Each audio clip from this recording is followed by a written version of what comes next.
Everyone. This is National Master Ben Katz. Hope you guys are all doing really well. I wanted to make a video about two of the most important endgames in chess. These are the first two endgames that I learned when I was about 5 years old, just getting introduced to the game. And I've had each of these endgames countless times in over-the-board play, in internet play, and I've seen these throughout the games of my students. They come up all the time, and these are just fundamental end games to learn. So the first is King and Queen against King. And I can tell you in my very first tournament in New York City at the Trinity School back in the late 1980s, I had this exact end game, and I didn't know how to win, and I stalemated my opponent. So I can say this is a very important endgame to know, and it's I think it's a little underrated in terms of like what people prioritize. So I would say this is just one that when you're starting out, learn and just learn it cold. And practice against a friend or a coach or a parent just to make sure that you have an understanding of it.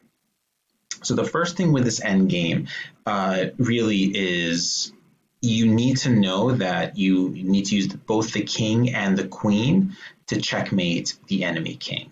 You can't just do it with the queen. Okay, that's rule number one. If you try, like you'll eventually get to a position where you won't be able to checkmate the king. And number two is you need to force the king to the edge of the board. So any of these squares will make the checkmate work. Okay? But white's not going to want to go there, right? White is going to try to stay in the center for as long as they can. You have to force them to go there. So the way that I usually recommend it is a method that a chess coach taught me when I was very young, which is called queen, queen, queen, king, king, king. So what I do is I try to move the queen to be a knight's distance away from the king. Okay? And as you see, by doing a knight's distance away, my queen is slowly building a box around the enemy king. So if the king moves to b6, I've achieved my goal. I can move the queen to be a knight's distance away. And I keep doing that until I get to the 7th rank. So that's the first step. So now white is forced to move, and you keep shrinking that box. See this imaginary box? Shrinking. King b7. Now I need to make it a nice distance away again. So I go queen d6, and you'll see I'm slowly going down rank by rank. Okay, and slowly the king is running out of real estate. So king a7, okay, queen c6, same thing. King b8, queen d7. And now the king has very little room to go. Now remember what I said. When the king gets to the edge, you stop. The reason is if you were to go queen c7, that would be the end of the game. That would be a stalemate. And that's exactly what happened to me at Trinity over 30 years ago. So that's when you switch to the second part of the checkmate, which is king, king, king. So basically, you just move your king to be opposite the white king, just like this. And then when the kings are opposite, this is called opposition, a very important endgame theme. King moves to the corner, and then you checkmate them. I've always taught like moving the queen right in front of the king. That's the easiest way to do it, and it works every time. And this checkmate pattern, this methodology works every single time. There are a bunch of ways to do it. Like if you were to go on Google and search king and queen versus king, you'd probably find about, 10 or so ways to do it. This is the way that works for me. It's always worked. I learned it a very long time ago, and I've used it countless times. Just to recap, you want to get the queen to be a nice distance away, usually one rank away. Okay, so the ranks are the rows that go side to side. So here, and then you slowly but surely start eliminating the king square. Let's say the king, instead of going to a6 like we did previously, let's say the king were to go to c7, queen e6. And one trick that white can try is they can try to go to the corner early, okay? And this is like if I was playing white in this, and I've done this, and I've actually gotten lucky a few times like this. If black were just to automatically go to c7, well, it'd be a stalemate. So what you do in that situation is you go a big knight's distance away. So instead of just a standard knight move, you make a big standard knight move, okay? And then you do the same thing. You just get your king to be opposite the other king, just like this. Boom, and then mate, right in front of the king. So I hope you understand that checkmate. It's a very important one. And I would strongly recommend, like I said at the outset of the video, to practice against a friend, or there are resources online when you could practice this against someone else, but it's a very important one to know. One that's a lot harder is the king and rook versus the king. And several of the same principles apply. You still need to get the enemy king to the edge of the board. Okay, that's goal number one. But it's a lot harder because the rook is not as powerful of a piece as the queen is. So I learned this one way. This is like the king and queen checkmate. There are many ways to do this checkmate. The way that I learned it was on the shrinking box method. So kind of like with the queen, where you make a box and make it smaller, you do the same thing with the rook. But what you'll notice is the rook is not as powerful as the queen, so you need the king's help. You can't just have the rook make the box smaller because the enemy king will attack the rook. So let's say you try to do a nice distance away like you do with the queen. Okay, rook f5, making nice distance away. Well, the difference is the white king can start attacking the rook. So that's why that doesn't work. The way to start it is you do something similar to what you do with the queen, is you get the rook to be one rank away, okay? But then you bring your king closer because you need the help of your king to protect the rook when it gets under attack. So when the king goes to f6, your king goes to f4. Now your king is protecting the rook. And now what you do is you make the box smaller. You slowly shrink the box. So in this position, the box is here. And the box is basically how you're boxing the king in. So the white king cannot go to these squares, right? So what you do is you shrink the box. You move the rook to f5 and you shrink the box. And you're going to do that gradually. So wherever the king moves, you shrink the box if you're able to.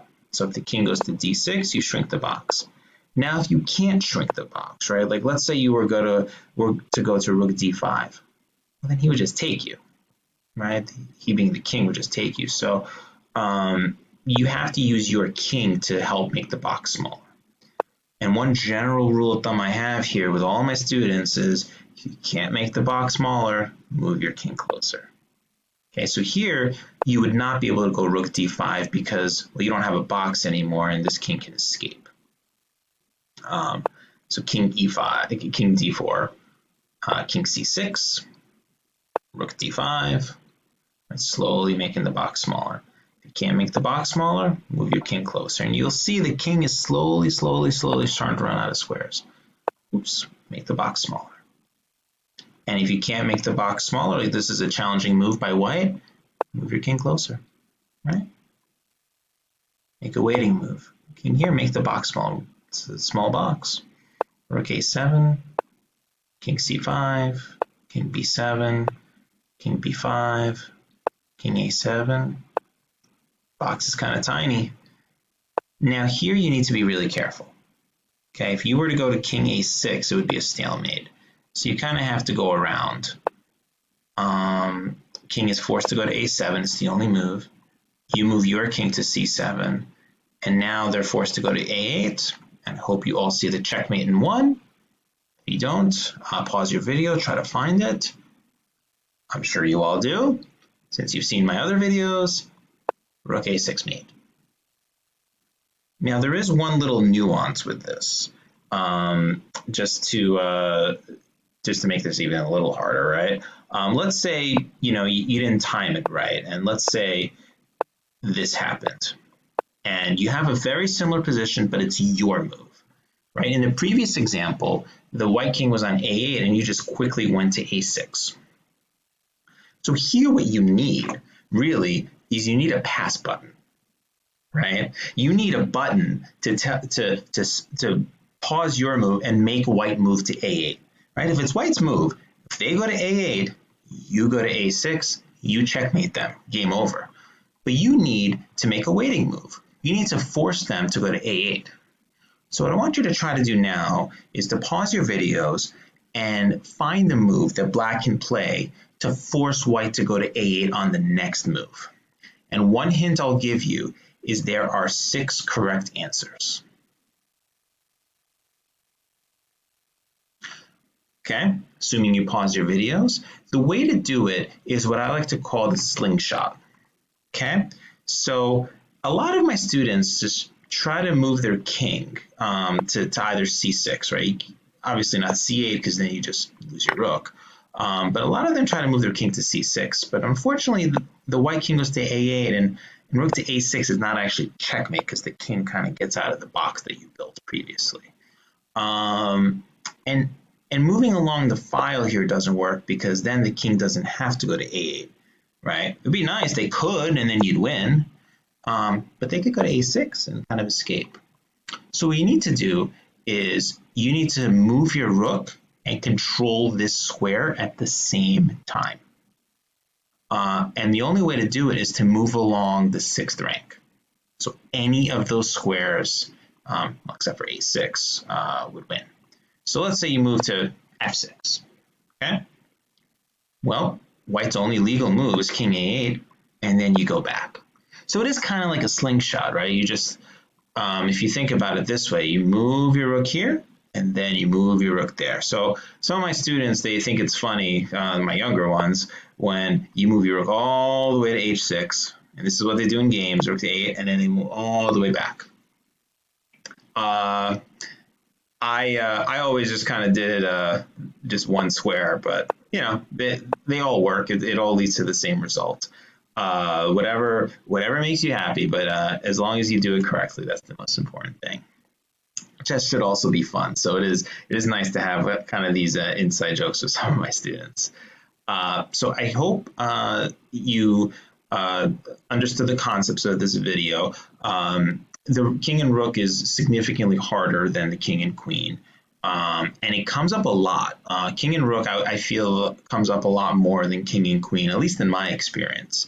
I guess if you think about it, right, you start with 2 rooks, and they're each in the corners of the board. So they don't usually get active until the end game. So that's why I feel like king and rook endgames are typically more common than king and queen endgames, at least in my experience. So I would certainly recommend practicing that one.